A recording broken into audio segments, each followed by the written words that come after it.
नमस्कार, बहुत स्वागत है आप सभी का स्वराज एक्सप्रेस एसएमबीसी में देवभूमि एक्सप्रेस के साथ। इस वक्त आप मुझे लाइव देख रहे हैं और मैं हूं आपके साथ रश्मि गौरी। बागेश्वर विधानसभा से लगातार चौथी बार विधायक चुने जा रहे विधायक चंदन रामदास को इस मर्तबा कैबिनेट में परिवहन मंत्री बनाया गया है। मंत्री चंदन रामदास का दावा जनप्रतिनिधि के साथ ही संगठन में बेहतर तालमेल के लिए जाने जाते हैं। अपने विधानसभा क्षेत्र में जनता में भी काफी लोकप्रिय हैं। उनके लंबे राजनीतिक अनुभव और पार्टी संगठन के प्रति निष्ठा से पर्यवेक्षकों को भी उनके नाम पर मोहर लगाने में कोई दिक्कत नहीं हुई है और चंदन रामदास को मंत्रिमंडल में कैबिनेट मंत्री का जिम्मा दिया गया।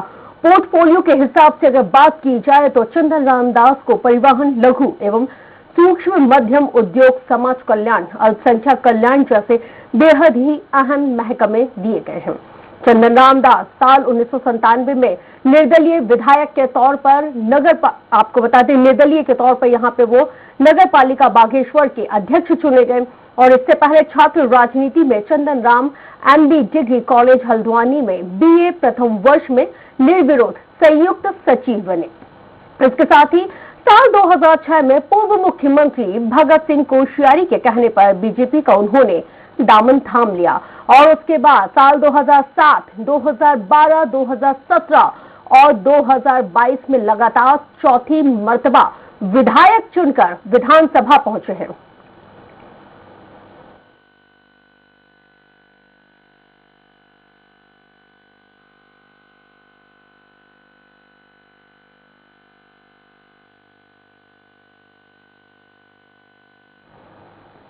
और इस वक्त हमारे साथ देहरादून से खुद जुड़ रहे हैं उत्तराखंड के परिवहन मंत्री चंदन रामदास जी इस सुपर एक्सक्लूसिव इंटरव्यू में। चंदन रामदास जी, आपका बहुत बहुत स्वागत है स्वराज एक्सप्रेस पर। धन्यवाद मैडम जी। चंदन रामदास जी, राजनीतिक जीवन की शुरुआत से ही आप न केवल जनप्रतिनिधि रहे बल्कि बेहद ही हम अगर कहें लोकप्रिय जनप्रतिनिधि। कैसा आपका अनुभव इस दौरान रहा है?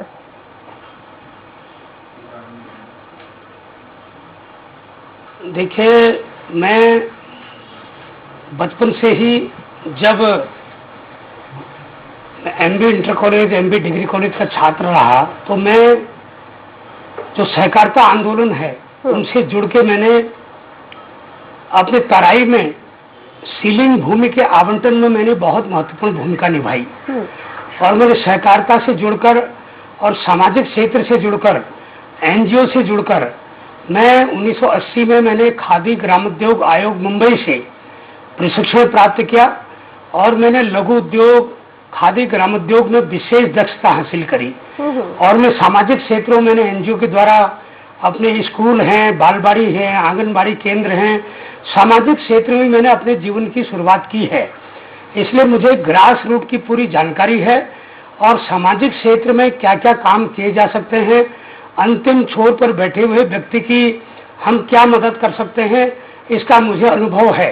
और इसलिए मेरे अनुभव को देखते हुए माननीय मुख्यमंत्री जी ने मुझे जो मंत्रिमंडल में शामिल किया और समाज कल्याण जैसा बहुत महत्वपूर्ण विभाग दिया, खादी ग्रामोद्योग उद्योग विभाग जैसा जो महत्वपूर्ण भूमिका दी है, उसके लिए मैं माननीय मुख्यमंत्री जी का आभार व्यक्त करता हूं।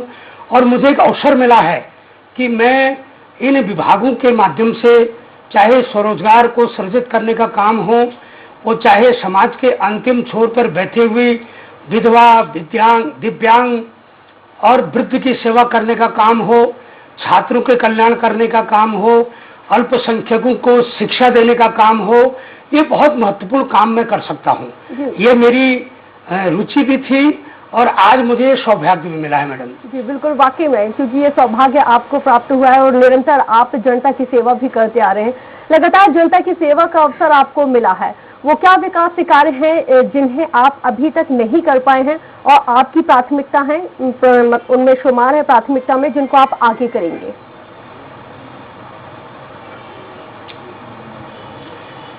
मेरे को लगातार 15 साल बागेश्वर विधानसभा में विधायक के रूप में काम करने का मौका मिला।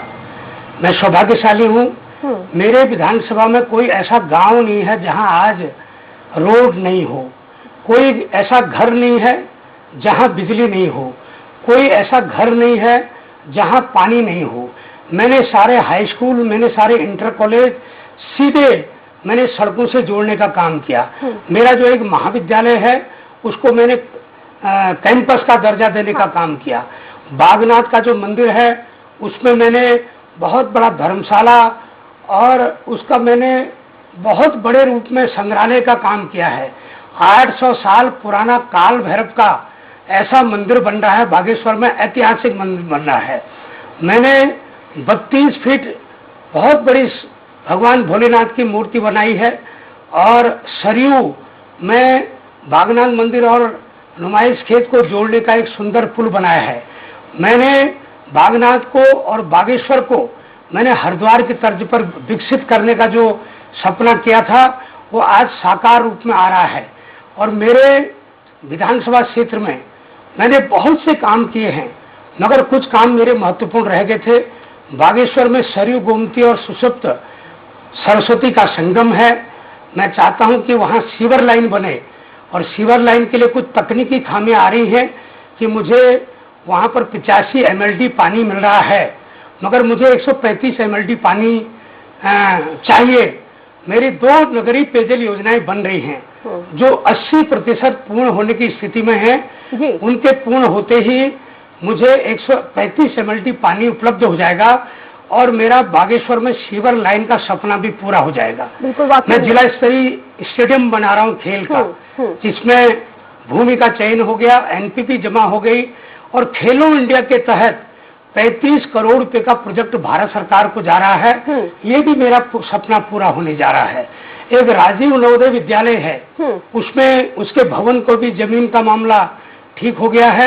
24 करोड़ की उसकी भी भवन की DPR बन रही है, वो भी पूरा मैं करूंगा। मैंने रोडें काटी हैं, डामरीकरण का काम जो छूटे हैं, अब मैं तोकों को जोड़ने का काम भी कर रहा हूँ। बहुत से मैंने काम किए हैं, बागेश्वर को बनाया है। अब मेरा संकल्प बागेश्वर को सजाने का है। जी बिल्कुल, वाकई में, और उसी संकल्प को आप यहाँ पे पूरा करने की कोशिश में जुटे हुए हैं। रामदास जी, माना जा रहा था कि साल 2017 में आपको मंत्रिमंडल में शामिल किया जाएगा, लेकिन आपको उस दौरान नहीं लिया गया। इसके पीछे की क्या वजह बताई जाती है? क्या इसके पीछे की वजह जिस तरह से जो अंदर खाने से राजनीतिक गलियारों में चर्चा का विषय रहा है, यशपाल आर्य रहे, क्या वाकई में यही वजह रही?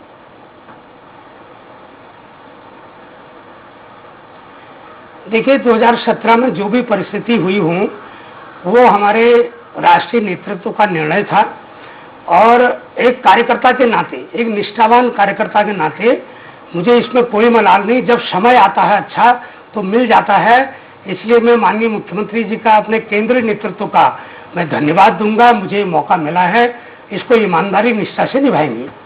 जी, यहाँ पे जैसे हम बात कर रहे हैं रामदास जी की, कैबिनेट मंत्री बनने के बाद सबसे ज्यादा चर्चा आपके कामों की ही हो रही है, खासकर परिवहन विभाग की बात करें तो इसमें सबसे ज्यादा। धन्यवाद। आमूलचूल परिवर्तन करने के बारे में आपने सोचा, ये जो हम प्रेरणा की बात करते हैं, तो ये प्रेरणा आखिर आपको कहाँ से मिली कि आमूलचूल परिवर्तन आप लगातार अपने विभागों में करते आ रहे हैं? देखिए, प्रेरणा हमारे अनुभव से और माननीय मुख्यमंत्री जी ने जो 6 महीने में जो ताबड़तोड़ बैटिंग करी, जो उन्होंने लोगों में संदेश पहुंचाया, उससे प्रेरित होके हमने तुरंत विभागों का काम संभालते अपना काम शुरू कर दिया। और चूंकि जो परिवहन सेक्टर है, परिवहन सेक्टर में जो रोडवेज जैसा महत्वपूर्ण विभाग है जो घाटे में है, जिनके कर्मचारियों को वेतन देने का संकट है, जो उनके मृत्यु आश्रित कर्मचारी थे उनको नौकरी देना, और जो रिटायर्ड कर्मचारी थे उनको अंशदान जो उनका बनता है वो देने की एक चुनौती मेरे सामने खड़ी हुई। और इसलिए मेरा पहला संकल्प था कि जब तक रोडवेज को हम घाटे से न उबार सकें, रोडवेज के कर्मचारी को हम नियमित तनख्वाह न दे सकें, और जब तक रोडवेज के हम आमदनी को सृजन नहीं कर सकेंगे, तब तक ये मामला नहीं सुधरेगा। इसलिए रोडवेज की आमदनी को सुधारने के लिए हमने कई आमूलचूल परिवर्तन करने का काम किया। मैंने कई ISBT में कई डिपो जो मैंने छापे मार के वहाँ के कर्मचारियों में नई ऊर्जा पैदा करने की कोशिश करें। जो लीकेज हो रहे हैं उनको रोकने की हम कोशिश कर रहे हैं।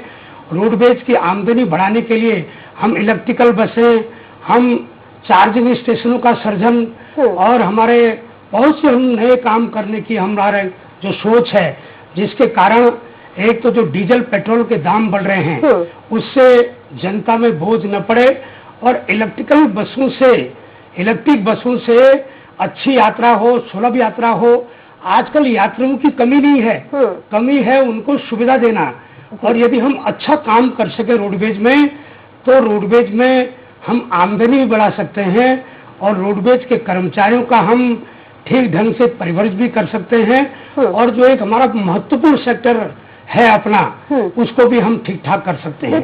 दूसरा, हमारा परिवहन सेक्टर में सबसे महत्वपूर्ण जो मेरी अभी चैलेंजिंग है वो है चारधाम यात्रा। जी बिल्कुल रामदास जी, मेरा सवाल भी यही था कि 3 मई से शुरू होने वाली चारधाम यात्रा के लिए परिवहन विभाग की आखिर क्या तैयारी है, क्योंकि आप कह भी रहे हैं कि चुनौती है।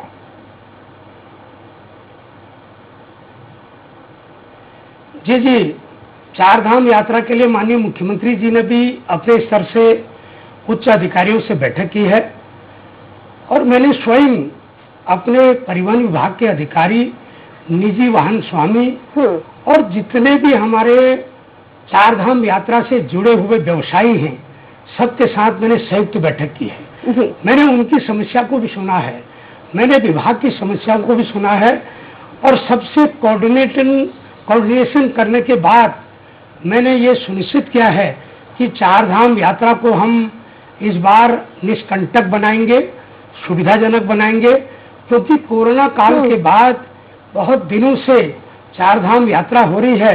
तो इस बार की यात्रा चारधाम की ऐतिहासिक होने वाली है, बहुत बड़ी भीड़भाड़ होने वाली है।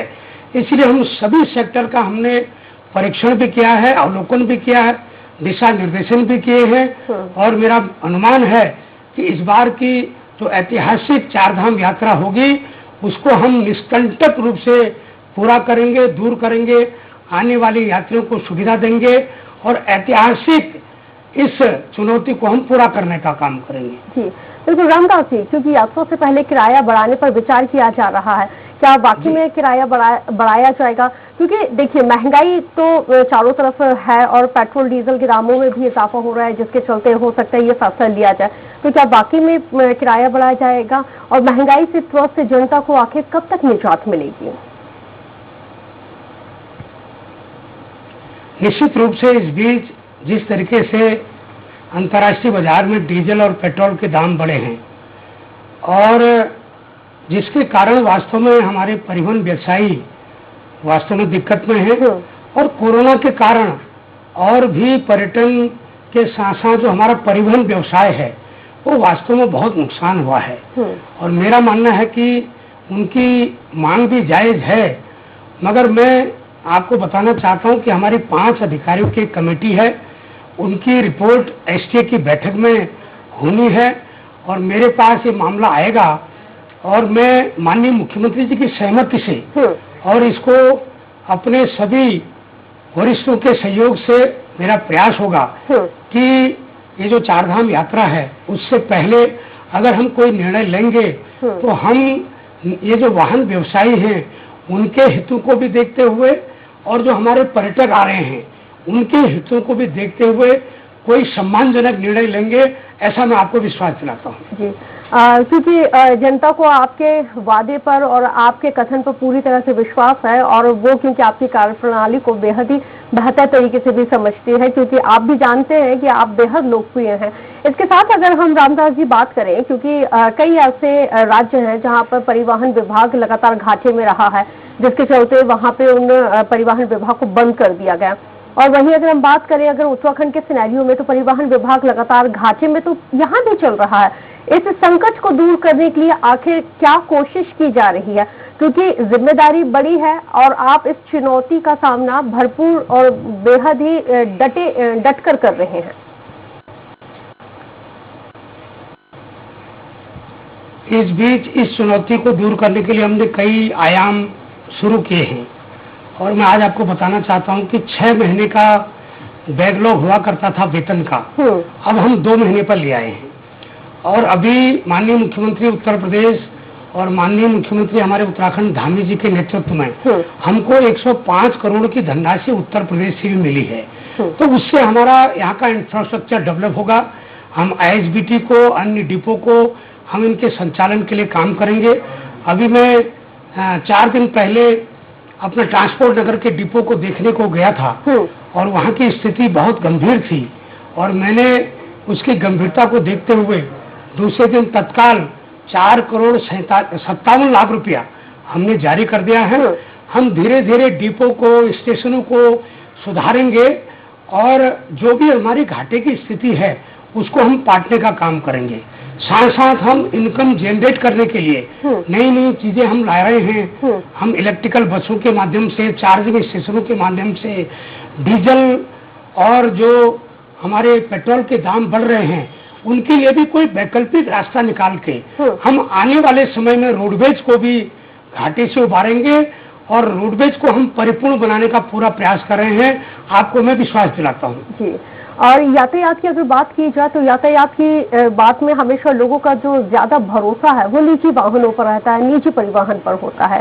इसकी क्या वजह मानते हैं कि लोग हमारे जो सरकारी परिवहन है उस पर मतलब उतना विश्वास नहीं जता पाते हैं, कंफर्ट जोन उतना यहाँ पे प्राप्त नहीं कर पाते? आप लगातार कह रहे हैं कि सुविधाओं को बढ़ाएंगे, इसके पीछे क्या प्रमुख वजह क्या मानते हैं?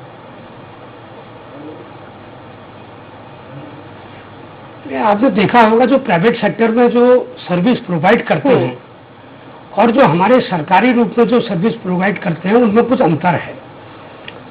इसलिए हमने अपने ड्राइवर से बात की है, अपने प्रबंधन से बात की है कि आपको अपने व्यवहार में परिवर्तन लाना पड़ेगा। मैंने उदाहरण दिया है कि हमारी ऑनलाइन बुकिंग होती है और ऑनलाइन बुकिंग में हमारे ड्राइवर हमारी गाड़ियां 15 सीट उठा के ले आती हैं और खर्चा पूरा होता है। मैंने कहा यदि आप संयम बरतें, अगर आप 10-5 मिनट अपनी गाड़ियों को रोक सकते हैं, अगर आप 15 सीट की जगह 22 सीट लाते हैं, रोडवेज के हक में अगर आप आमदनी बढ़ाने में अपना सहयोग कर सकते हैं, उसका फायदा हमारे कर्मचारी को भी होगा, विभाग को भी होगा, सरकार को भी होगा।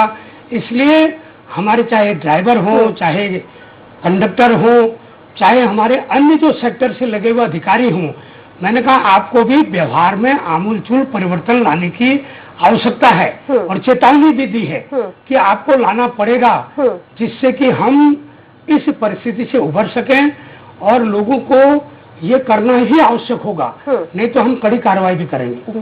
जिस तरह से भी आपने जिक्र किया है कि व्यवहार में परिवर्तन लाने की यहाँ पे कोशिश करनी होगी, अगर जरूरत पड़ी तो क्या पूरे समूचे स्टाफ को ट्रेनिंग सेशन देने की जो प्रोसेस है उसको अपनाया जाएगा? क्या हम इनको ट्रेन करके एक बेहतर कर्मचारी बना सकते हैं जिससे हमें परिवहन में भी घाटा ना हो? बिल्कुल बिल्कुल बनाया जा सकता है। कर्मचारियों की भी अपनी समस्याएं हैं, 12-12 साल से संविदा पे हैं, कुछ लोग रिटायरमेंट की स्थिति में हैं, उनका भी मनोबल टूटा है।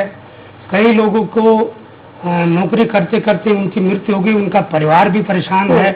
कई लोग लंबे समय से रिटायर हुए हैं, उनको पैसा नहीं मिला है।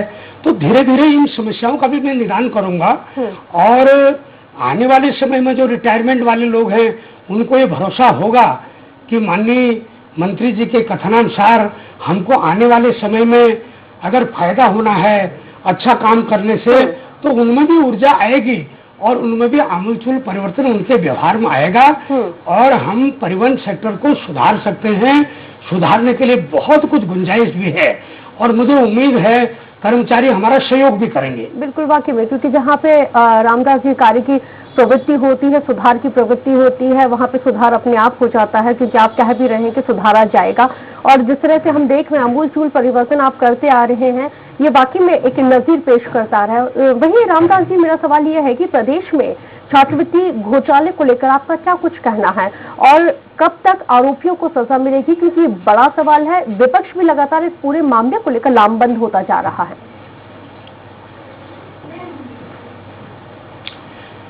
यद्यपि छात्रवृत्ति घोटाला का मामला माननीय उच्च न्यायालय में लंबित है, इस क्रम में मेरा अधिक कहना ठीक नहीं है जी। मगर मैं आपको जानकारी देना चाहता हूं कि कई अधिकारी इसमें जेल भी गए हैं, बहुत धनराशि की वसूली भी हुई है और अभी कई अधिकारियों के खिलाफ SIT जांच हो रही, विजिलेंस की जांच हो रही है और मैं समझता हूं कि जब तक ये मामला माननीय उच्च न्यायालय में लंबित है इसमें अधिक मैं कुछ नहीं कहूंगा। और ये जो छात्रवृत्ति घोटाला का प्रकरण था ये दुर्भाग्यपूर्ण था क्योंकि गरीब बच्चों को छात्रवृत्ति न देकर लोगों ने इसका दुरुपयोग किया है और मैं आज आपको विश्वास दिलाता हूं कि हमने इस बार छात्रवृत्ति का मामला सीधे ऑनलाइन कर दिया है, बच्चों के खाते में कर दिया है। अब न कोई ऐसी शिकायत करेगा न कोई ऐसी हिमाकत करेगा और आने वाले समय में छात्रवृत्ति घोटाले के साथ साथ हमारे विभाग में 65 सेक्टर हैं समाज कल्याण में, जो बहुत कुछ करने के लिए हम लोगों के पास समय भी है और करने के लिए जिज्ञासा भी है।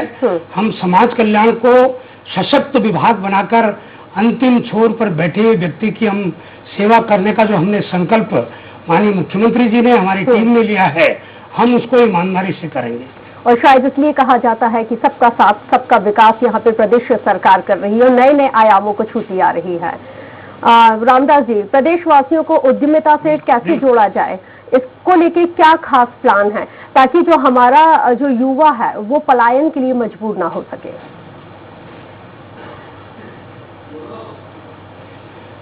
देखिए, युवाओं को पलायन का दंश झेलना पड़ता है वास्तव में और ये कोरोना काल के कारण ज्यादा ही हमारे युवा पलायन के लिए मजबूर हुए। मगर चूंकि चाहे महाराष्ट्र में हो, गुजरात में हो, पूरे देश में, दिल्ली सहित पूरा देश कोरोना की मार झेलने के कारण हमारे लोग बच्चे हमारे वापस आए और हमारी मजबूरी ये थी कि हम इनको कोई रोजगार नहीं दे पा रहे थे और सौभाग्य से मेरे पास खादी ग्रामोद्योग बोर्ड, खादी ग्रामोद्योग का सेक्टर है, मध्यम कुटीर उद्योग भी है और मेरा ये प्रयास है कि हम पहाड़ों में हम रोजगार का सृजन करें। हमारे पास अभी 2 मुख्य रोजगार के कार्यक्रम हैं, प्रधानमंत्री रोजगार योजना और मुख्यमंत्री रोजगार योजना। इसमें सेलेक्टेड लोगों को हम रोजगार प्रदान कर रहे हैं। मगर मैंने अभी एक नए आयाम शुरुआत की है। मैं आज आपको बताना चाह रहा हूं कि मैंने 1 डिस्ट्रिक्ट 2 प्रोडक्ट यानी एक जिले में 2 उत्पादन को बढ़ावा देने के लिए लघु उद्योग, कुटीर उद्योग जैसे काम करने की आवश्यकता है। जैसे मेरे बागेश्वर जनपद में खड़िया का उद्योग है और खड़िया के उद्योग को बाहर भेजा जाता है और मेरा प्रयास है कि मैं खड़िया के साथ साथ उनके पाउडर लगाने का, पाउडर पीसने का उद्योग लगाऊं। मैंने कुछ उद्यमी तैयार कर रखे हैं। मैं पल्पलाइजर की फैक्ट्री लगा रहा हूँ ताकि वो जो कच्चा माल है उसको मैं वहीं पर पक्का माल बनाऊं और लोगों को रोजगार भी दें। और जो हर जिले में 2 प्रोडक्ट हैं उन प्रोडक्टों के लिए भी मैंने योजना तैयार कर दी है। मैं चाहे वो महिला समूह हो, हमारे युवक हो, उनके माध्यम से हम छोटे छोटे गृह उद्योग, कुटीर उद्योग के माध्यम से हम रोजगार करेंगे, रोजगार सृजन करेंगे और बच्चों को वहीं पर रोजगार देंगे। और जैसे मेरे जनपद के साथ साथ मेरे वहाँ चाय उद्योग है, चाय की फैक्ट्री मैंने शुरुआत कर दी है। 3 दिन पहले मैं चंपावत की चाय फैक्ट्री शुरू कर रहा हूँ। मैं गैर शहर में जो चाय का उत्पादन हो रहा है वहाँ का काम शुरू कर रहे हैं। देरेनाग में चाय फैक्ट्री बंद है, उसको काम कर रहे हैं और चाय के माध्यम से हमारी महिलाओं को रोजगार मिलेगा, हमारे बच्चों को रोजगार मिलेगा, हमारे बागान विकसित होंगे। और उसके साथ साथ जो चाय है, चाय को न बंदर नुकसान करता है न सुअर नुकसान करता है और चाय के लिए पानी की भी ज्यादा आवश्यकता नहीं होती है।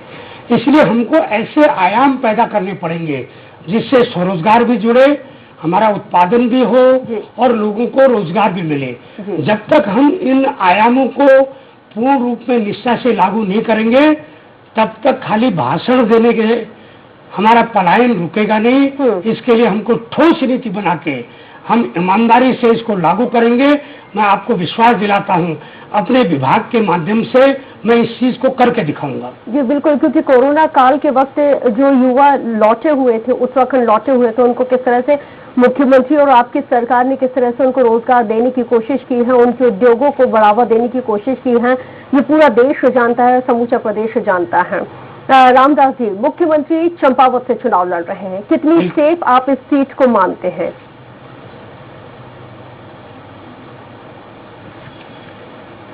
माननीय मुख्यमंत्री जी के लिए हमारे चंपावत के माननीय विधायक आदरणीय कैलाश गहतोड़ी जी ने सीट छोड़ी है और ये चंपावत का सौभाग्य है कि माननीय मुख्यमंत्री जी वहां से चुनाव लड़ रहे हैं और ये संगठन का निर्णय है, माननीय मुख्यमंत्री जी का निर्णय है। और मुझे विश्वास होगा कि इस बार माननीय मुख्यमंत्री जी की चंपावत से जो विजय होगी, आज तक के मुख्यमंत्रियों की सबसे ऐतिहासिक विजय होगी, क्योंकि 6 महीने में जो माननीय मुख्यमंत्री जी ने पूरे प्रदेश को संदेश दिया, जो लोगों में एक भावना जागी, वो चाहे युवा थे, बेरोजगार थे, बुजुर्ग थे, ऐसी भावना और उनका जो निर्णय था और उनकी जो निर्णय लेने की क्षमता थी, उसके कारण चंपावत के लोगों को ये सौभाग्य मिला है कि उनको मुख्यमंत्री जैसा एक व्यक्ति मिला है और चंपावत जैसे लोगों के लिए जो आमूलचूल परिवर्तन और आमूलचूल विकास के लिए एक सुनहरा अवसर है। मैं समझता हूं कि कोई संशय नहीं है और विपक्षी दल कहीं नहीं इसमें टिकने वाले नहीं हैं। ऐतिहासिक विजय अपने मुख्यमंत्री जी की होगी। जी अर्जुन जी, आपने हमें बेहद ही महत्वपूर्ण अपना समय दिया है और मैं बस चलते चलते आपसे बस इतना चाहूंगी कि क्या संदेश आप समूचे प्रदेशवासियों को और खासतौर से हमारे युवाओं को हमारे चैनल के माध्यम से देना चाहेंगे? मैं प्रदेशवासियों को ये संदेश देना चाहता हूं कि प्रदेश के लोगों ने, हमारे मतदाताओं ने, हमारी सम्मानित जनता ने इतना महत्वपूर्ण निर्णय लेकर सारे मिथकों को तोड़कर इस बार पुनः 47 सीट जीत देकर भारतीय जनता पार्टी के ऊपर विश्वास व्यक्त किया है। और जब जनता ने विश्वास व्यक्त किया, अब हमारी जिम्मेदारी है कि हम अपनी जनता के भावनाओं के अनुरूप हम काम करें। हमारा जो दिशा पत्र है, जो हमारा संकल्प पत्र है, उस पर हम काम करने का हम काम करेंगे। और मैं आज आपको बताना चाहता हूं, माननीय मुख्यमंत्री जी ने कहा था हम पेंशन 1500 रुपए करेंगे। मैंने 1500 रुपए का शासनादेश जारी कर दिया। हमने अपने पर्यावरण मित्रों को कम से कम 15,000 रुपए देने का वायदा किया था, हमने उसका शासनादेश जारी कर दिया। हमने वृद्ध और वृद्धा को, हमने दोनों को पेंशन देने का वायदा किया था, हमने इसका शासनादेश जारी कर दिया। हमने कई महत्वपूर्ण मुद्दों पर हमने काम शुरू कर दिए हैं और यही संदेश है कि जिस विश्वास के साथ हमारे प्रदेश की जनता ने हमको इतनी बड़ा बहुमत दिया, मुख्यमंत्री जी को हमको बहुमत दिया, हम अपने जनता के विश्वास को टूटने नहीं देंगे। यही विश्वास में जनता को संदेश के साथ देना चाहता हूँ और जनता आपके इस कथन पर पूर्ण रूप से विश्वास करती है। बहुत शुक्रिया चंदन रामदास जी, आपने इतना महत्वपूर्ण समय स्वराज एक्सप्रेस के लिए दिया और आपने अपना कीमती समय दिया है, उसके लिए बहुत बहुत शुक्रिया।